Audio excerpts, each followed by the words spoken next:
welcome to another episode of Rich Does a Thing. Today we're going to be doing some more cooking with Rich. The recipe we're doing today is actually a black bean soup that also has some corn and tomato and onion and all sorts of really good stuff in here.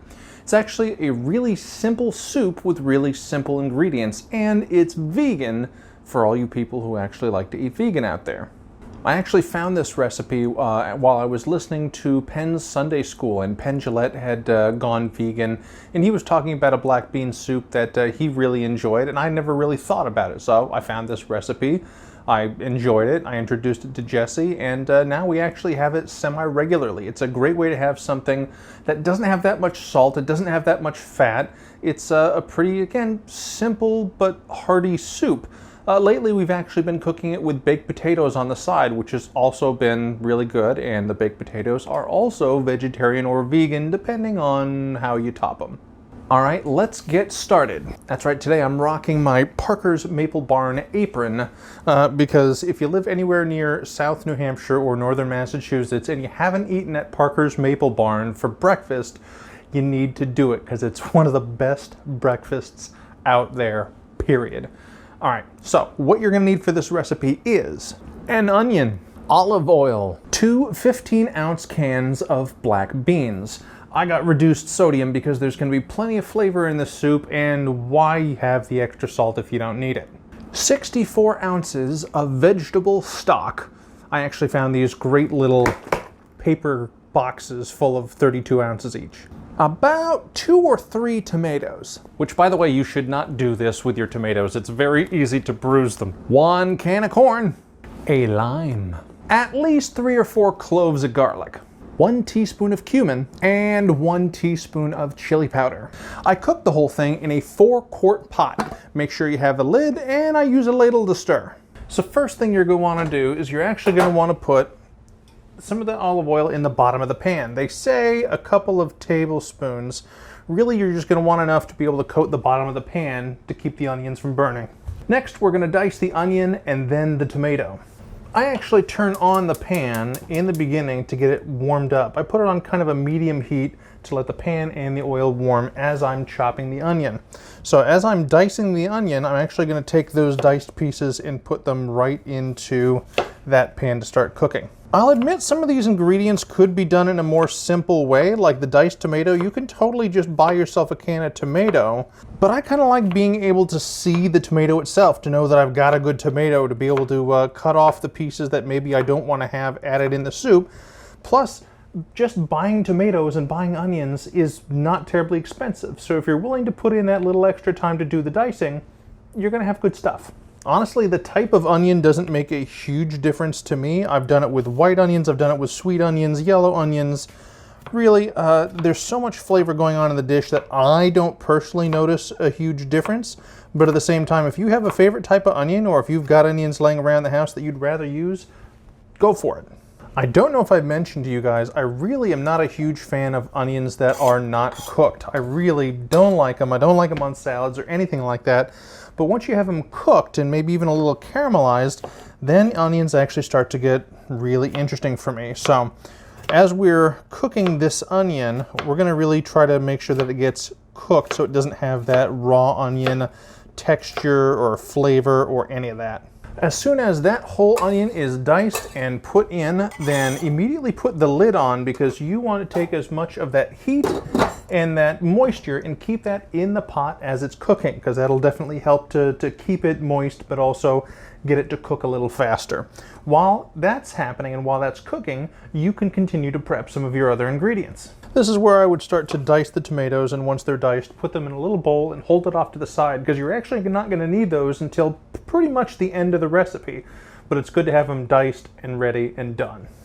Now, I don't know about you, but I think that looks a whole lot better than any can of tomatoes that I could have ever poured out. Plus, because I diced them myself, I can avoid all the bits and rotten pieces that I didn't really want to have in there anyway. While our stuff's out, I'm just going to take that lime and cut it in half, because really why we have that is for the lime juice. You could just as easily use some of the concentrated lime juice stuff that you might have in your fridge or freezer, but I figured why not use an actual lime, which has the exact amount of juice that you need out of it. And so I just have this little juicer thing to help me get it out. But I mean, any amount that you put in is going to work really well. The last bit of prep that I really do is with these black beans. I get these ready. See, when you open up the can of black beans, they're not just in here as the beans. They actually end up with this kind of black sludge in the black beans can, which some people are really okay with that and into that. I'm personally not so much.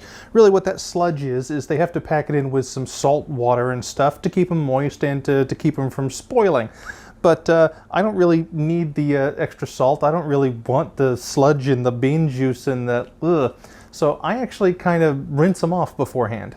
Real easy. I just use a colander in the sink, get them in there, rinse out the cans so I can get all the beans out of it, and I rinse the sludge out of it so that all we have left are actual just black beans. Once in a while, keep checking in on that onion. Make sure to kind of mix it up. That way it's cooking on all sides. You can use a spoon or something. Honestly, out of a combination of laziness and wanting to keep all the heat and moisture in there, I just kind of shake the whole thing.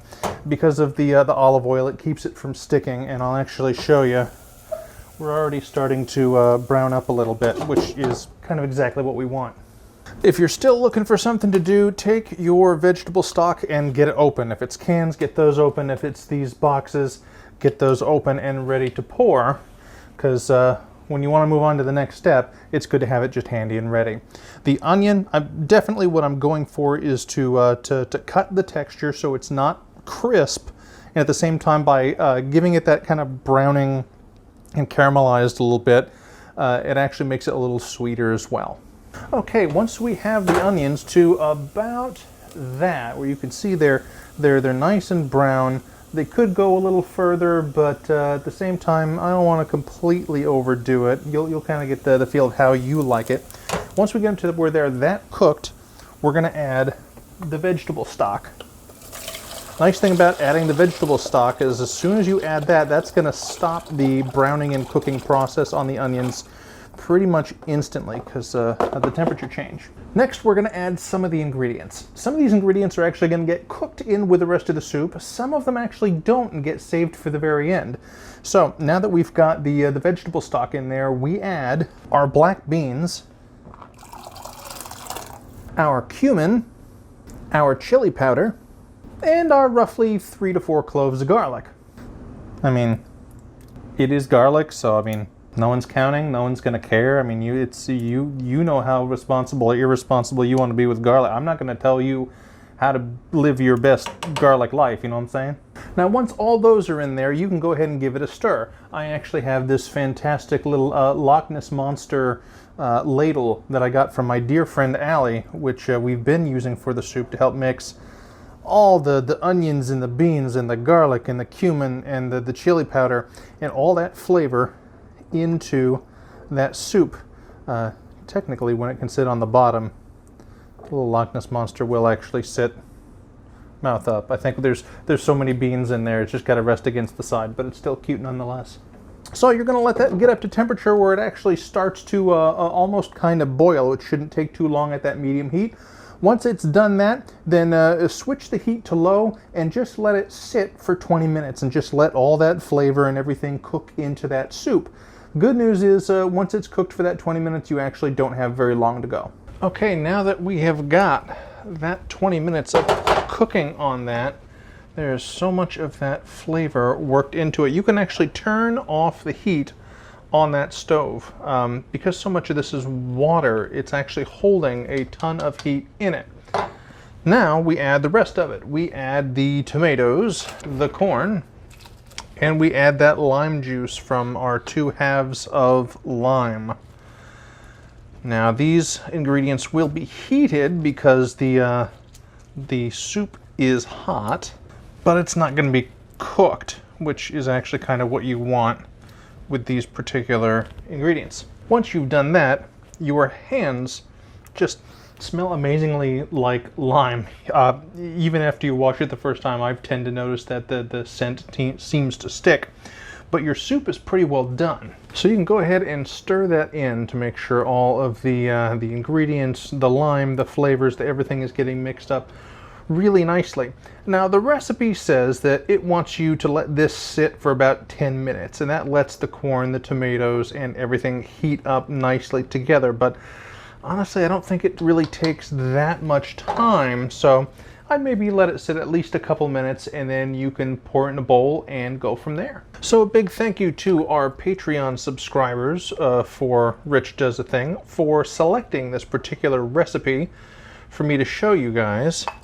And yeah, feel free to check me out at Rich Does a Thing on Facebook. You can check me out, Rich Does a Thing, on Instagram, on Twitter, on pretty much any social media site that you can think of. We got a Discord server. We got, you know, pretty much anything you can think of. And yeah, so tomatoes, onions, black beans, corn, and all that other good stuff right in there for actually a really nice, good soup. Thanks for hanging out with us, and it's been a thing. Bye.